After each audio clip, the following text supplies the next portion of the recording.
Star heroine Vanisri, Shobhan బాబు ఎన్నో చిత్రాల్లో కలిసి నటించారు. సోగ్గాడు శోభన్ బాబు చిత్ర పరిశ్రమలో తనకంటూ ప్రత్యేక స్థానాన్ని దక్కించుకున్నారు. తీవ్రమైన పోటీలో కూడా ఎన్టీఆర్, ఏఎన్ఆర్, కృష్ణ లాంటి అగ్రనటుల జాబితాలో శోభన్ బాబు చేరారు. శోభన్ బాబు వ్యక్తిత్వం గురించి, జీవితంలో ఆయన పాటించే విలువల గురించి ప్రత్యేకంగా చెప్పనవసరం లేదు. శోభన్ బాబు అందగాడు మాత్రమే కాదు, మంచి మనసున్న వ్యక్తి. షూటింగ్ సమయంలో హీరోయిన్లతో ఆయన సరదాగా ఉండేవారు. అప్పటి స్టార్ హీరోయిన్ వాణిశ్రీతో కలిసి శోభన్ బాబు ఎన్నో చిత్రాల్లో నటించారు. మిడిల్ ఏజ్ వచ్చాక కూడా శోభన్ బాబు, వాణిశ్రీ కలిసి నటించిన చిత్రాలు ఉన్నాయి. శోభన్ బాబు, వాణిశ్రీ కెరీర్ పీక్ స్టేజ్లో ఉన్నప్పుడు వీళ్ళిద్దరూ చెల్లెల కాపురం అనే చిత్రంలో నటించారు. తెలుగువారి అందాల నటుడిగా పేరు తెచ్చుకున్న శోభన్ బాబు డీ గ్లామరస్ పాత్రలో ప్రేక్షకులను మెప్పించిన గొప్ప మ్యూజికల్ హిట్ 1971లో వచ్చిన ఈ చెల్లెల కాపురం సినిమా తపస్వి కె విశ్వనాథ్ కళా తపస్వి విశ్వనాథ్గా రూపాంతరం చెందే క్రమంలో వచ్చిన తొలి సినిమా ఇది. అందాల నటుడిగా తనకున్న ఇమేజ్ను పక్కన పెట్టి డీ గ్లామరైజ్డ్ రోల్ను పోషించారు శోభన్ బాబు. చెల్లెలు కాపురం కోసం రచయితగా తన కెరీర్ను త్యాగం చేయడానికి సిద్ధపడిన అన్నగా ఈ సినిమాలో అద్భుతంగా నటించారు. ఈ సినిమాతో ఉత్తమ నటుడిగా అవార్డును అందుకున్నారు శోభన్ బాబు. నటుడు మన్నవ బాలయ్య నిర్మాతగా అమృత ఫిలిమ్స్ బ్యానర్పై నిర్మించిన తొలి చిత్రమిదే. నటుడు బాలయ్య ఎప్పుడో వ్రాసిన నలుపు తెలుపు అనే కథను విశ్వనాథ్ సానబెట్టి కళాత్మకంగా తీశారు. కథ, స్క్రీన్ ప్లే, దర్శకత్వంతో పాటు ఈ సినిమాను సూపర్ హిట్ చేసిన వారు సంగీత దర్శకులు కెవి మహదేవన్, సి నారాయణరెడ్డి వ్రాసిన 2 పాటలు ఈ సినిమాలో సూపర్ హిట్గా ఈ రోజుకి మిగిలిపోయాయి.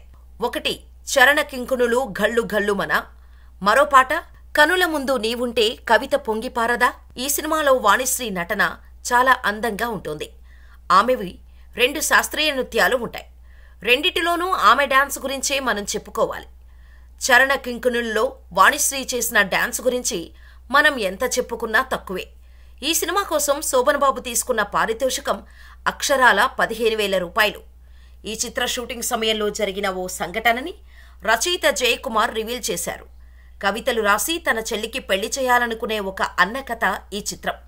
శోభన్ బాబుతో తెలియకుండా వాణిశ్రీ ప్రేమలో పడుతుంది. అయితే కొన్ని మలుపులు చోటు చేసుకుంటాయి. క్లైమాక్స్లో వచ్చే సాంగ్, ఆ సాంగుకి వాణిశ్రీ చేసే డాన్స్ ఈ చిత్రానికి ఆయువు పట్టు. చరణ కింకునులు ఘల్లుగల్లుమన సాంగ్, ఈ పాట చాలా పవర్ఫుల్గా ఉంటుంది. శోభన్ బాబు పాడుతుంటే దానికి తగ్గట్టుగా వాణిశ్రీ డాన్స్ చేయాలి. అది సన్నివేశం. సి నారాయణ గారు ఈ పాటను ఎక్కువగా సంస్కృత పదాలు ఉండేలా రాశారు. మొదట ఈ పాటకు మ్యూజిక్ డైరెక్టర్ కెవి మహదేవన్ ఒప్పుకోలేదు. సి నారాయణ గారు మొత్తం వివరంగా చెప్పి మహదేవన్ను ఒప్పించారు. షూటింగ్కు అంతా సిద్ధమయ్యారు. శోభన్ బాబు లిప్ మూమెంట్ ఇవ్వాలి లేదా పాడాలి. కాబట్టి పాటను నేను ఆయనకు ఇచ్చాను. నేను శోభన్ బాబుని అన్నగారు అని పిలిచేవాడిని. నేను అన్నగారు అని ఇంత జటిలమైన పాటను పలకగలరా అని అడిగా. ఆయన సరదాగా ఓ అదెంతసేపు, ఈజీగా పలికేస్తా అని చెప్పారు. నువ్వు చెబుతూ ఉండు, నేను పెదాలు ఆడిస్తా అని అన్నారు. శోభన్ బాబు ఆ పాటని ప్రాక్టీస్ చేస్తుండగా పక్కనే వాణిశ్రీ ఉన్నారు. ఒక పదాన్ని కచభరా అని అనకుండా కుచభరా అని శోభన్ బాబు చదువుతున్నారు. అది విన్న వాణిశ్రీ గారు, శోభన్ బాబు, అసలు నువ్వు పలికే మాటకి నీకు అర్థం తెలుసా అని అడిగింది. ఓ ఎందుకు తెలీదు, తెలుసు, కుచభరా అంటే సన్నని నడుము అని చెప్పారు. వాణిశ్రీకి దాని అర్థం తెలిసినట్టు ఉంది. శోభన్ బాబు చెప్పింది కరెక్టా అని నన్ను అడిగింది.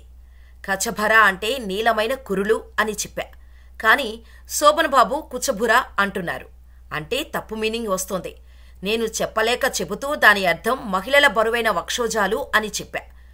శోభన్ బాబు తన తప్పుకి షాక్ అయ్యారు. వాణిశ్రీ గారు నవ్వుకుంటూ వెళ్లిపోయారు అని రచయిత జయకుమార్ అన్నారు. అన్నా చెల్లెళ్ల సెంటిమెంట్ ఎవర్ గ్రీన్ అనేందుకు ఈ సినిమా మరో తార్కాణం. ఇదే చిత్రాన్ని అనుభూతంగై పేరుతో తమిళంలో నిర్మించగా అందులో ఎంజీఆర్, జయలలిత జంటగా నటించారు. మన తెలుగు సినిమాకు పేరు, డబ్బులతో పాటు ఉత్తమ చిత్రంగా బంగారు నంది అవార్డు కూడా వచ్చింది.